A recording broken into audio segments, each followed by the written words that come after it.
Hey everybody, Tillian here. I've completed a good portion of the 3.0 content as of last night and this morning, and I just wanted to, stop and give my first impressions of the 3.0 content so far. I'm going to try to be kind of overly critical here, so if it sounds like I'm being really, really negative, it's just because I'm trying to make sure that I'm looking at things from an unbiased perspective and not trying to just give the rose-tinted glasses, as I do enjoy a lot of what's here. I also think it's important that we critique these things with a good perspective and try to understand maybe why some people feel differently than you and understand where we can do better to make sure the game as a whole is a better experience for all people. So first of all, I really want to talk about the quality of life improvements. I really liked the new in-game smart option for the relic system. I think that's a really good quality of life option in the game. Smart equip will be a great feature for more casual or newer players to the genre or the game. Although I have seen it suggest some pretty counterintuitive options, I think for the most part, it's trying to give you what would be kind of the most recommended option in the case. I think obviously whenever you're dealing with an RPG and the number calculations, a lot of the times we're trying to meet specific thresholds to make certain things happen to kind of eliminate either RNG or to hit certain crit thresholds and stuff like that. That's more of a kind of an end game or kind of maybe a high-end player's perspective. It's probably not going to be your more casual audience. Having the feature in the game, though, is going to be a great quality of life improvement for a lot of players. I also really enjoy that there's a custom plan built into this as well, so it's not just built around the recommended. So you can create an option that's independent for what you're trying to build. So for example, maybe you're not trying to do recommended because you haven't farmed those pieces, or they're just inconvenient for you to farm. You can create a custom plan that creates maybe a two synergy, two piece, or even a rainbow set to try to give the best option available of kind of what content you've done, what you have available, and then how to build that character based on that, even if you're not trying to go on the recommended path. So I think those are great quality of life improvements that are going to be helpful for the majority of the player base. And I'm glad that it's in the game and not an out of game feature that you click in game that takes you out of the game. So really, really, thumbs up. Great quality of life improvement. Another thing I really like is the relic equip menu in the smart equip menu area. It actually shows like all of the changes that you would make and the attributes that are impacted. So if you were to replace like a headpiece or if you were to replace a chest piece, it's going to show you very, very easily and visually what stats will be changed and how they will be changed. So it's not going to just give you like, hey, you should just wear this. It's going to give you why, and then it allows you to make that decision based on the the situational circumstances. So for example, if you're looking at pieces that may give you more crit rate, but maybe takes crit damage away, but also gives you far more attack, it's going to show you all that very easy, very visually, and it's going to allow us to finely tune our characters' loadouts in a way that would be really, really helpful. The relic equip menu in the smart equip area, I think, is a really good quality of life feature, not only just for novices and casuals, but also for the higher end player as well. Being able to look at all the pieces of gear and the attribute changes that it would create by replacing it, and very easily showing in color coded fashion whether it is a increase or decrease to those attributes, allows it to be a much easier experience when deciding between pieces of gear that may be incredibly close, but just maybe you're looking at one or two attribute points to kind of decide between. I think it's a really good system. The fact that it's in the game, I think, is really good quality of life, not only just for the casuals, as I said, but also for kind of the more extreme meta type players. I think it's a great system. It's a godsend. I don't know how we played this game without being able to see that previously. Very good. Very happy that's in the game. I also think when you look at pieces within the smart menu, it has a source option, and if you click that, it's going to show kind of the available locations that you can get that item from. So it allows it to be really easy to navigate in that menu, out of that menu to the location that you can either farm or craft that piece of gear for. I think it's a really good quality of life decision that it's in the game. I think it's smart that it's there. So praise for that. I think it's a really good idea. I also didn't know that you could you could craft relics off of the Astral Express. So is that just me? Is that a new feature, or am I crazy? I've always traveled to the Astral Express to craft gear, so maybe that's a new feature I just wasn't aware of. Another thing I want to talk about is the options to select our substats in relics and or reroll enhanced substats on relics. I think this is a really good quality of life change because anytime that we have the option to progress or at least feel like we're progressing forward in an RPG, I think it's a good decision. I think it's a good idea in theory, but obviously we need to see how it plays out with how often these are rewarded, how plentiful these items are. If they're so rare you feel like you can't use them, then it becomes a situation where you're not really having progress. You're just waiting for that very, very, very special piece. And then most of the time you're in the same boat with the same relic system as it is. So while I think it's a good system in theory, we need to see how it plays out in the future to make sure that it's not just going to be something for the really, really rare occurrence for the player. Lastly, in the quality of life department, well, I think those quality of life changes, specifically the smart equip feature and all the other subsidiaries to that, I think they're great. I think they're really, really good, not only for the casual player, but also like the more experienced player when deciding in very like incremental DPS differences. It is a bit clunky to navigate. It's a little clicky. As somebody that has a little bit of experience with development, I think it's a little bit clunky, and I think anytime from a user experience, whenever you have to kind of go over 3 clicks, it's not a great experience. And I think that you're kind of hovering around that like 3 to 4 click scenario to kind of get around it in a lot of ways. The next section I really wanted to go over was the new enemies and combat that have been in the early portions of 3.0. Really, so far, I like their new designs. They seem to be more detailed, they seem to be sharper, and they seem to be a little bit more heavily outlined. I don't know if that's just a thematic reason, or maybe that's just an artistic approach to this area specifically. But I really appreciated the different color palettes. I appreciated the different enemy types that have been thematically on point so far. And I appreciate the style and approach. Fully understanding that this could totally be just fatigue relief in regards to literally just having the Lofu and Penacony enemies for so long from 2.0. But so far, I've been happy with the new enemy types and how they look visually. Another thing about the combat is it seems really easy so far, but you can see that they've added new combat mechanics that interact with the player, that have input from the player that may impact how you make decisions. But as of now, it's super kind of unnecessary because the content just kind of gets mowed over.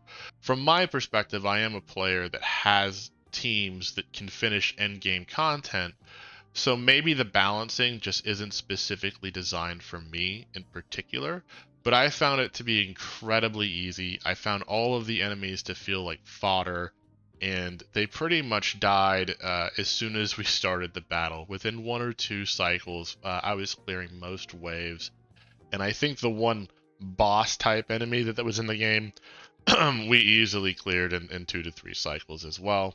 So while I appreciated that they've added new content to the game, new battle mechanics that may impact how we kind of interact with the game later on, it's to be determined. They may never use this content again. This may never actually be something that we particularly need to pay a ton of attention to.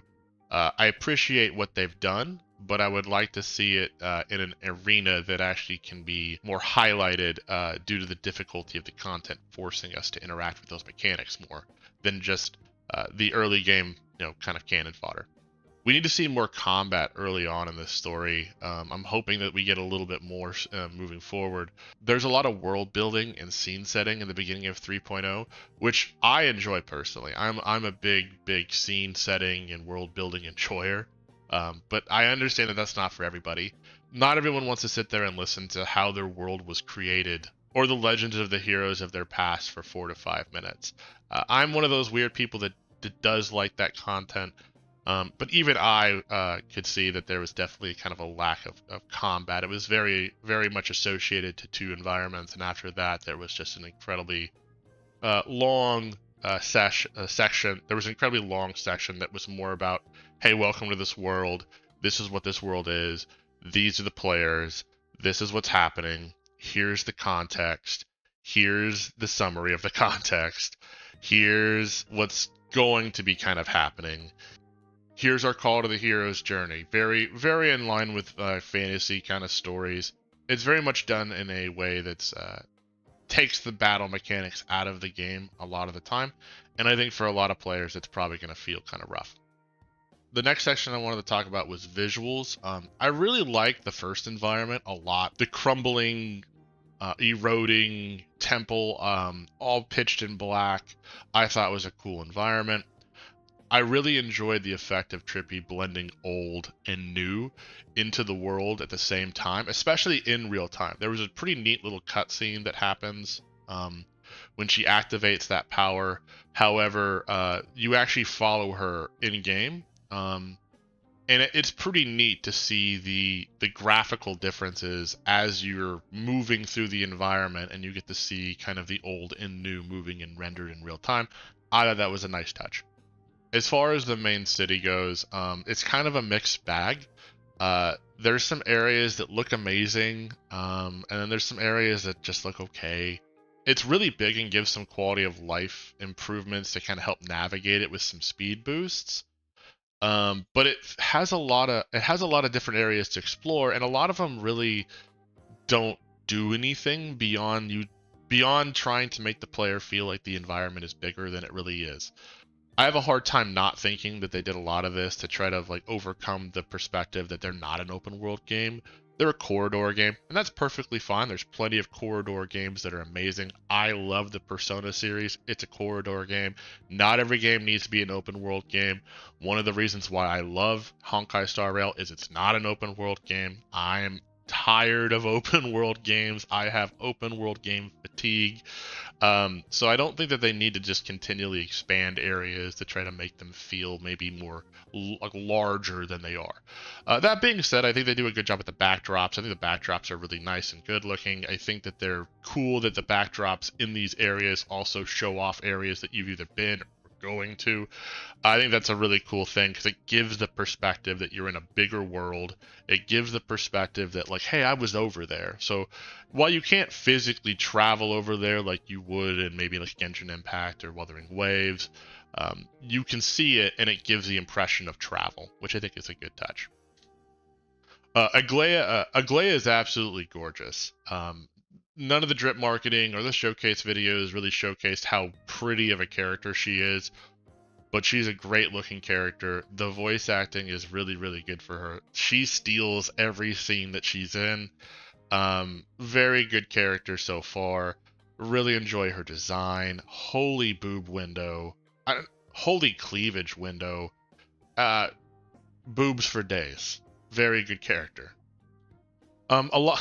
This is kind of a funny thing, but I think I thought I'd throw it in here to the visual section. A lot of the NPCs have the dumbest mustaches I think I've ever seen, and it really kind of takes me out of the game. Especially because early on in the game, it's kind of serious. They're trying to take it pretty seriously, and you'll see these guys with like mustaches that are shaved in the middle, and it's so weird and so off-putting to me that I just like kind of laugh at it, and it's really jarring in a way. But just thought I would mention that because I thought it was funny. The next section I wanted to talk about was sound.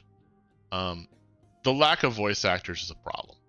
It is an absolute problem. The fact that you're going through main story sequences, and some of the people involved in those main story sequences that are the bulk of the dialogue are not voice acted, and everyone else is voice acted, or most of the people are voice acted, it feels so fucking bad. It feels so fucking bad. And it makes whatever story you're trying to tell just feel disconjointed because the audio is disconjointed. You can tell an amazing story, but if I'm telling you that story in 5 different ways, it's just not going to land. It just, you can't do it. It's too jarring. It's too difficult on somebody to be immersed. And I'm somebody that prides themselves on the ability to be immersed into worlds. And it immediately takes me out of that world. I fully understand the reasons why. I don't know if there's a great solution here. I understand that there's a strike. I understand that there's not a lot that Hoyo can do here, but they have to figure out a fucking solution. This cannot continue. This cannot be allowed to continue. You cannot have main story sections with people that are involved that are incredibly important to the story in that moment not speak when everyone around them is talking. It is not acceptable. There has to be a solution. And I don't know what that solution is. I don't know if there is a good solution there, but they have to find a way. It's unacceptable at this point. This can't continue. It sucks for the player. It sucks for the story writers because it hurts their product in the end too. It's just a really bad situation, and they have to find a solution. It can't continue.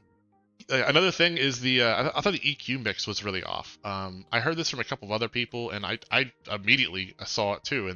As somebody that actually has a little bit of music background, there are sections in the game, specifically even in cutscenes, that you think would be your most curated, your most curated content. That the EQ is just rough.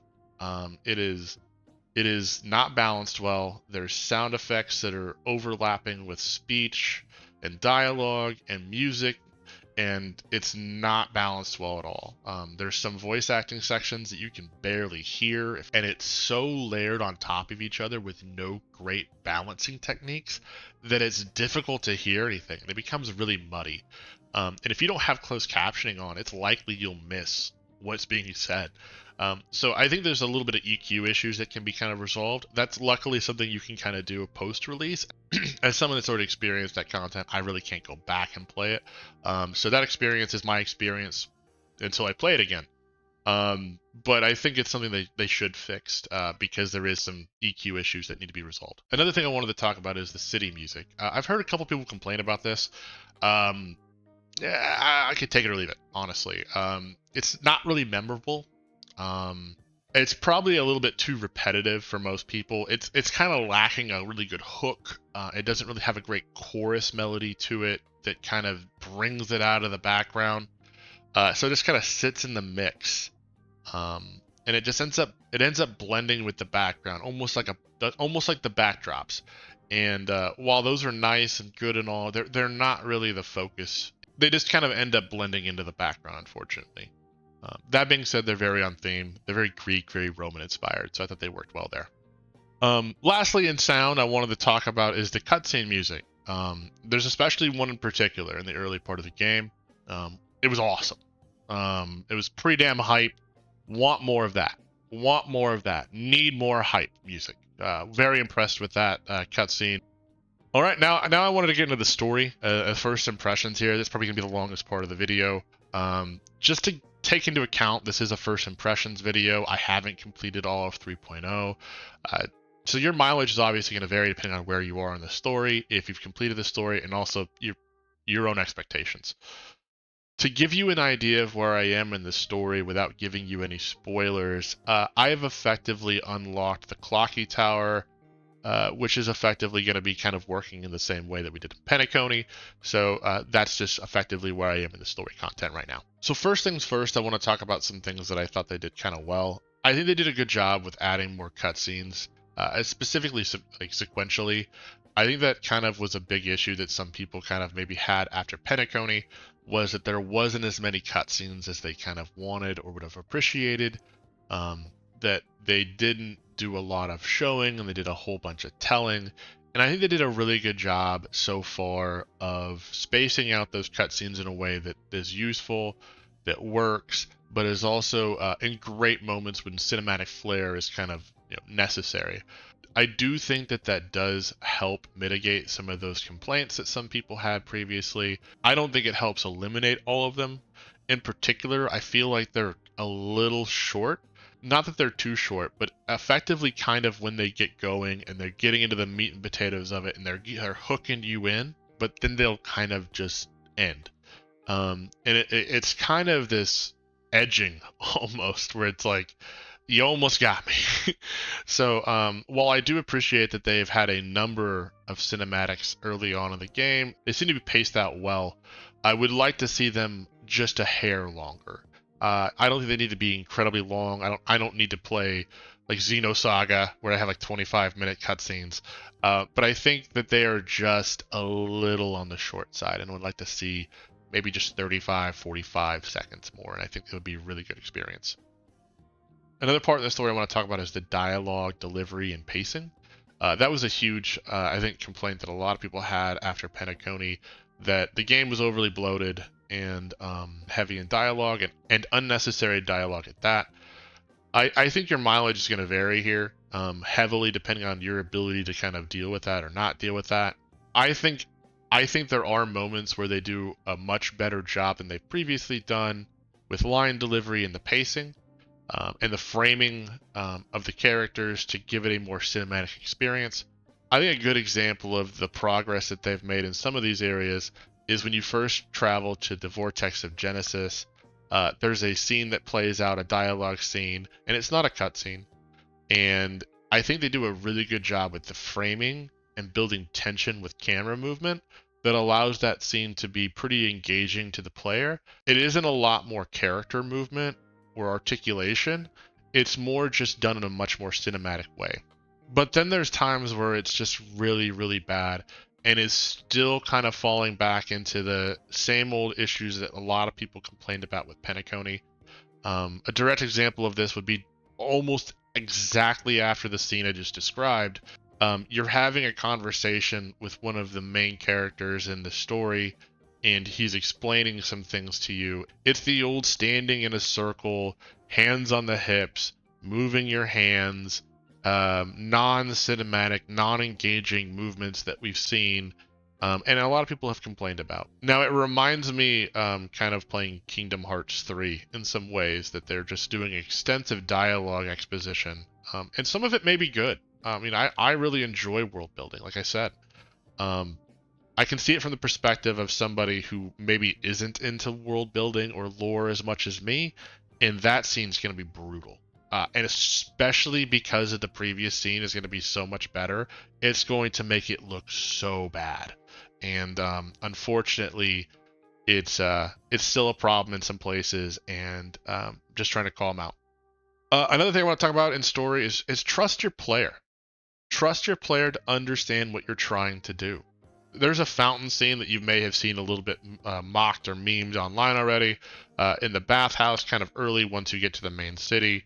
I know you have to cater to a wide audience, but if you're going to create a world based on Greek mythology with Greek lore and prose, don't immediately shift that focus to the voice of a child and repeat literally the same fucking thing over again. It's not funny. It's not comedic relief or levity. It doesn't bring down the stress of a situation because you've attempted to make a serious story. It's redundant, and it makes me feel stupid. It makes me feel like you think I'm an idiot because I couldn't understand it the first time. Trust your player to understand what you're trying to say. Don't repeat it. So another part of this is I want to talk about the world building specifically.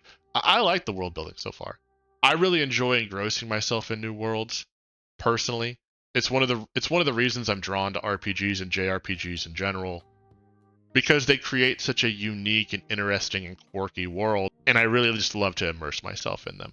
I actually really like learning about the people of worlds, how they live in those worlds, how they go about their lives, and the similarities but differences from maybe our own main characters' expectations and perspectives. All of these things help me immerse myself in that world, and it's actually something that I just really personally enjoy.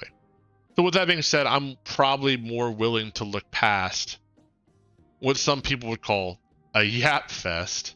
Even I can see some of the bloat in some areas that the average consumer that isn't like me is probably not going to enjoy. There's definitely going to be some complaints in regarding to forced dialogue in regards to understanding the world, understanding the people of that world. And I can definitely see that that's going to be a complaint for some people. To wrap up all of this, though, I really, really like the world they're building and the setting. I like where the story is headed.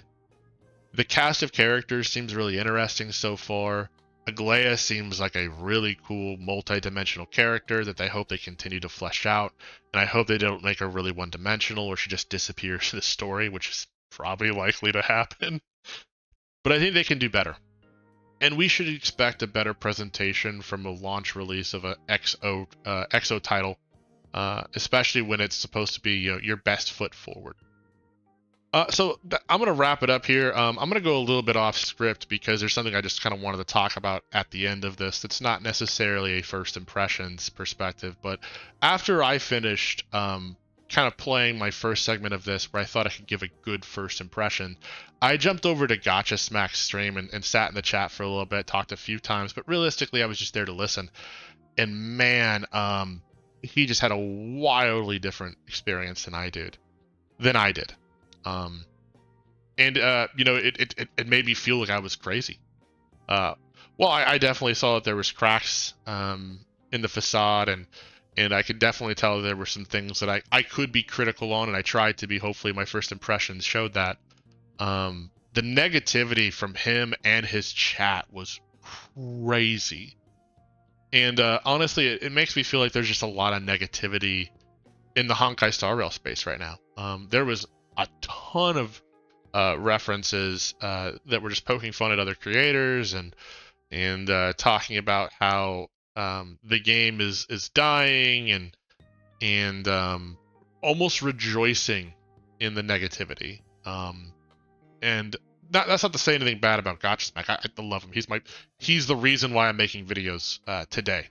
He's the one that gave me the confidence to know that as an older guy with a family that this is something that I could try to do. And I really, really respect his opinions and really think that honestly we probably have a lot more in common than we do differently. So nothing on him, but man, it just felt bad, and I'm trying to search for the reason why it feels so bad. Why does the community feel so negatively? Why did I have such a viscerally different experience from what appears to be a lot of people? And kind of looking into that, right? So I think that those are things that I personally was just wanting to bring up at the end here, and just want your thoughts. Please feel free to drop any discussion items in the comments. I'm happy to kind of engage and give it back and forth if anyone wants to question me on what I said above. But overall, I think it's important to still try to be critical, despite the negativity. Give praise when praise is deserved. Give critique when critique is honestly deserved. And really try to force yourself to understand perspectives outside of yourself, which is what I'm trying to do currently. So hopefully that made a little bit of sense there. I still feel like the story is in a good place. I think the setting is in a good place. I'm really looking forward to continuing it. So that'll do it for my first impressions. Hopefully this ramble didn't go on for too long. But remember, video games are a conversation. Feel free to join that conversation down in the comments. I'll try to engage with everybody as I can. But yeah, my name's Tillian. I love games. I love games as a medium. I love how they interact with us and how we interact with them. I love discussing them. So I appreciate it, and I hope I gave you something to think about. If you like this content, please like, share, and subscribe. It means the absolute world to me, so thank you. If you want to engage with me directly and in person, I like to stream on Twitch at twitch.tv/TillianPlay. I like to have a good time over there, so feel free to drop on by. Other than that, I'll catch you guys next time. Tillian out.